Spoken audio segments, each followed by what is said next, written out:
তো আমাৰ তুঙ্গত উঠিছে আমাৰ প্ৰচাৰ আৰু একদম হাই ভোল্টেজ একেবাৰে আমাৰ নিৰ্বাচনী সভা ইয়াতে যথেষ্ট আমাৰ সমৰ্থক মানে যেইটা মিটিং গাইছোঁ একদিনত আমি প্ৰায় 8টা 10টা 12টা মিটিং গাওঁ আৰু সকলোতে আমাৰ একদম হাজাৰ হাজাৰ মানুহ সকলো জাতি জনগোষ্ঠীৰ আমাৰ ওলাই আহিছে NDAৰ প্ৰাৰ্থী হিচাপে নাঙলৰ প্ৰতীকত ভোট দি 42 নং বাক্সাৰ পৰা মানে বিপুল ভোটত বিজয় কৰাৰ কাৰণে ৰাইজ আগবাঢ়ি আহিছে। আজি আমাৰ 4টা ডাঙৰ মিটিং আছে আৰু বাকী নাই আমাৰ বিভিন্ন ডেলিগেশ্যন মিটিং আছে ডেলিগেট লগ কৰা তেনেকুৱা আমাৰ দল সংগঠন লগত তেনেকুৱা ধৰণৰ মিটিংবিলাক আছে।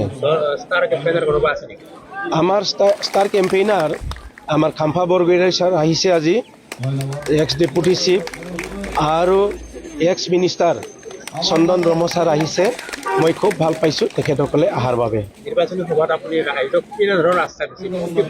আস্থা সেইটোৱে আমাৰ দলৰ যিটো উদ্দেশ্য যে আমি অসম চৰকাৰত একেলগে চৰকাৰ বনাই ডক্টৰ হিমন্ত বিশ্ব শৰ্মা ছাৰক মুখ্যমন্ত্ৰী বনাই আমি BTC-লৈ অধিক সা সুবিধা আনা আৰু অধিক পুঁজি আনি আমি BTC অঞ্চলটো সৰ্বাংগীন উন্নয়নৰ কাৰণে কাম কৰা। যেহেতু ইয়াত বিৰোধী আছে ৰাকেশ ব্ৰহ্ম NCL কেনেধৰণৰ প্ৰত্যাহ্বান হ'ব?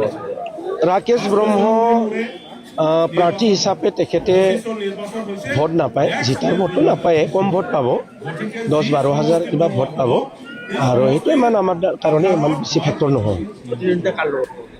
সেইটোৱে 10-12 হাজাৰ 15 হাজাৰ তেনেকুৱা ভোট পোৱা মানুহৰ লগতে হ'ব আৰু কম্পিটিশ্যন নাহে।